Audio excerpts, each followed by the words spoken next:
శ్రీ గురుభ్యో నమః. ఇష్టాగోష్ఠి సనాతన ధర్మమునకు సంబంధించిన కొన్ని ప్రశ్నలకు మాస్టర్ ఈకే గారు మనకు సులభముగా అర్థమయ్యే రీతిలో శాస్త్రీయమైన సమాధానాలను ప్రసాదించారు. మాస్టారు అందించిన ఆ సమాధానాలను మనకు చక్కగా తెలియచేయున్నటువంటి పరమపావనమైన గ్రంథము ఈ ఇష్టాగోష్ఠి అనేటువంటి గ్రంథము. అటువంటి ఈ గ్రంథమును మనము అధ్యయనము చేస్తూ ఉన్నాము. అందులో భాగంగా పుష్కరాలలో పెళ్ళిళ్ళు అనే అంశంలోనికి మనము ప్రవేశిస్తూ ఉన్నాము. ఒకరు అడిగారు, పుష్కరాలలో పిల్లలకు పెళ్ళిళ్ళు చేయకూడదని చాలామంది తొందరపడుతున్నారు.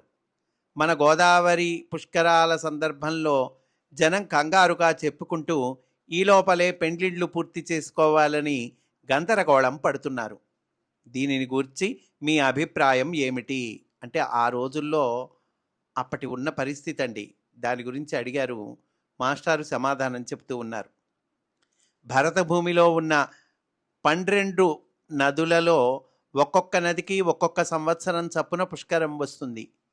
నవగ్రహాలలో గురుడు అని పిలువబడే బృహస్పతి గ్రహం ఒక్కొక్క రాశిలో ఒక్కొక్క సంవత్సరం ఉంటాడు.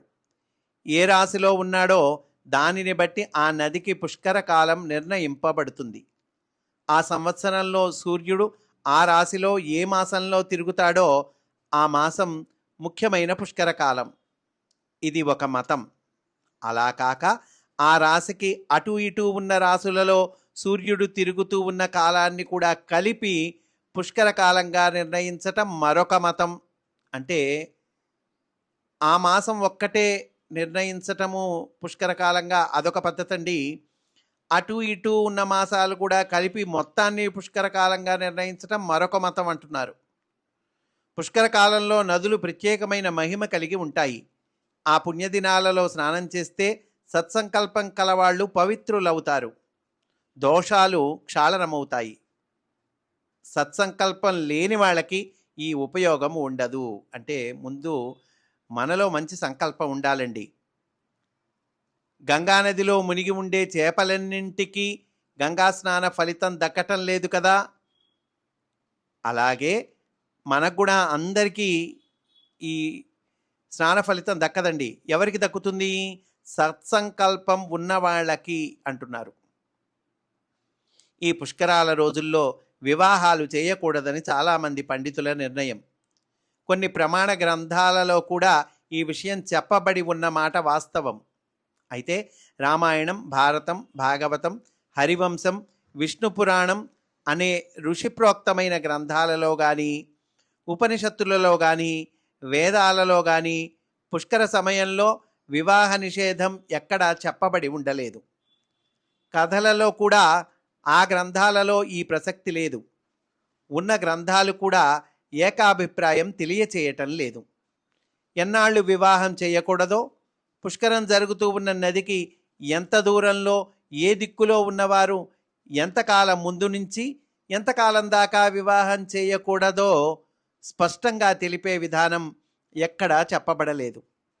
దీనిని గూర్చి పండితులు ప్రజల్ని ఇలా చెయ్యమని నిర్దేశించి చెప్పటం కన్నా గాబరా పెట్టడం ఎక్కువ జరుగుతూ ఉన్నది. ఏమి చేయాలి అనే విషయాన్ని ముందు 10 మందికి తెలియచేసి అటుపైన ఏమి చెయ్యకూడదు అనేది తెలియచేస్తే ప్రజలకు అభివృద్ధి బాగుంటుంది. ముందు ఏం చెయ్యాలో చెప్పాలండి. ఏం చెయ్యకూడదు అనేటువంటిది తర్వాత సంగతి. అనేక మతాలను గూర్చి ప్రచారం చేసేవాళ్ళు ప్రజలకు ఆచరణీయమైన మార్గాన్ని ముందు తెలియచెయ్యాలి. విని అనుసరించేందుకు ప్రజలు ఎప్పుడూ సిద్ధంగా ఉండాలి. మిగతా మతాలు ఏ విధంగా మంచివి కావో తెలియచేయటం వల్ల ప్రజలు బాగుపడరు. ఆ మతం మంచిది కాదు, ఈ మతం మంచిది కాదు, ఎందుకు మంచిది కాదు అని చెప్పటము దానివల్ల బాగుపడరయ్యా. రాజకీయ రంగంలో కూడా ఒక పార్టీ వాళ్ళు మిగతా పార్టీల తప్పులు ప్రచారం చేయటం ద్వారా ప్రజలను తప్పుడు మార్గాలు పట్టిస్తారు. అలాగే ధర్మశాస్త్ర విషయంలో కూడా ప్రజలు ఆచరించుకోవలసిన విధులు తెలియచేసాక నిషేధాలు మెల్లగా చెప్పవచ్చు. ముందు ఆచరించాల్సిన విధులు చెప్పాలటండి, తర్వాత నిషేధాలు. ఇంతకీ కొన్ని సంవత్సరాల నుండి పిల్లలకు పెళ్ళిళ్ళు కానప్పుడు ఈ పుష్కర కాలంలో సంబంధాలు మంచివి కుదిరేటట్టుగా ఉంటే పుష్కరాల కోసం పెళ్ళిళ్ళు మానటం అనవసరం. చాలా స్పష్టంగా చెప్పారండి మాస్టారు. కుదరక పెళ్లి కుదిరింది, పుష్కరాల కోసం పెళ్ళిళ్ళు మానటం అనవసరం అంటున్నారు. అంతగా సందేహం తీరకపోతే ఆ నదీ తీరానగాక దూరంగా తీసుకుపోయి పెళ్ళిళ్ళు చేయవచ్చు. కలియుగంలో ధర్మాన్ని ఉల్లంఘించటం ఉండనే ఉంటుంది. పెళ్ళిళ్ళలో కట్నాలు పుచ్చుకోవటం, రెండవ పెళ్లి చేసుకోవటం, అలాంటి వాళ్ళకి పిల్లనివ్వటం, ఎలాగైనా బాధ్యత వదిలించుకోవాలని దుర్బుద్ధితో ఆడపిల్లల్ని ఎవరో ఒకరికి కట్టబెట్టి పంపించి వెయ్యటం మొదలైన పనులు చేయవచ్చునని ధర్మశాస్త్రంలో ఎక్కడా లేదు కదా. అంటే ఇట్లాంటి పనులు చేస్తున్నాం కదండి మనం. మరి ఇలాంటి పనులు చేయొచ్చని ఏ ధర్మశాస్త్రంలో చెప్పారండి? చెప్పలేదుగా. అయినా మనం చేస్తున్నాంగా. మొదట ఈ విషయాలలో సద్బుద్ధి ఏర్పరచుకొని సుఖజీవనం తమ పిల్లలకు ఏర్పాటయ్యేటట్టు చూడటం పుష్కరాల కన్నా ముఖ్యం. వివాహమయ్యే పిల్లలకు ఇలాంటి కొంతమంది తల్లిదండ్రులు చేసేదానికన్నా ఎక్కువ అపకారం ఈ నదులు కానీ పుష్కరాలు కానీ చెయ్యవు. ప్రస్తుతం గోదావరి పుష్కరాల కారణంగా గోదావరి నుండి గంగ వరకు గల ప్రదేశంలో పెళ్ళిళ్ళు సంవత్సరం పాటు జరగరాదని నిర్ణయిస్తే వినేవాళ్ళు లేరు, వింటే బాగుపడేవాళ్ళు లేరు. ఈ లెక్కల గురించి 1-2 అనుమానాలున్నాయి. అవి తీరటం కష్టం. ఏమిటండి ఆ అనుమానాలు? అవి కూడా మాస్టర్ చెప్తూ ఉన్నారండి. అంటే ఇవి పుష్కరాలు, ఆ సందర్భంగా పాటించవలసిన ఆచారాలు, వాటి గురించి మాస్టర్ చెప్తున్నారండి. ఇలాంటిదే ఏ ఆచారంకైనా మనం అన్వయించుకోవచ్చండి. అనుమానాలు ఉన్నాయి కొన్ని. ఏమిటి ఆ అనుమానాలు అంటే కనుక, గంగా గోదావరి మధ్య దేశంలో గోదావరి పుష్కరాలకు మాత్రమే పెండ్లిళ్ళు చేయకూడదా? గంగా పుష్కరాల సంవత్సరంలో కూడా చెయ్యకూడదా?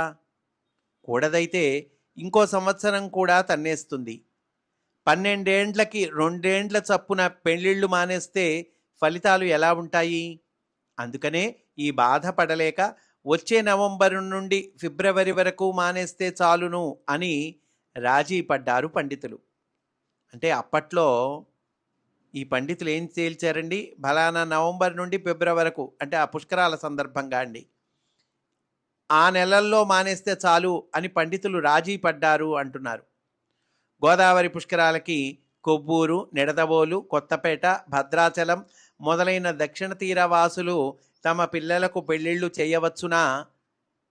చేయవచ్చునైతే రాజమహేంద్రవరం, కాకినాడ, విశాఖపట్నం, విజయనగరం వాళ్ళు ఎందుకు చెయ్యకూడదు?